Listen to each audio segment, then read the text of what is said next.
18ویں غلطی دعا میں بلا سبب آواز اونچی کرنا، چیخ چیخ کے اللہ سے دعا کرنا، یہ بھی مناسب نہیں ہے۔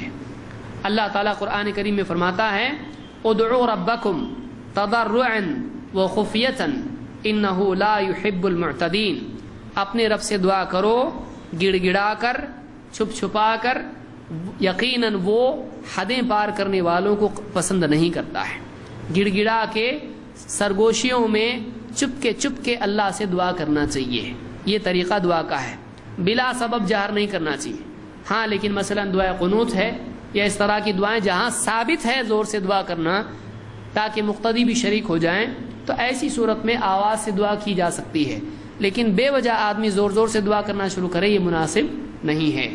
یہ سورہ الاعراف کی آیت ہے۔ ابن عباس اس کی تفسیر میں کہتے ہیں السر خفیتاً کا مطلب ہے سر سے، یعنی سرگوشی میں خاموشی سے چپ کے دعا کرنا۔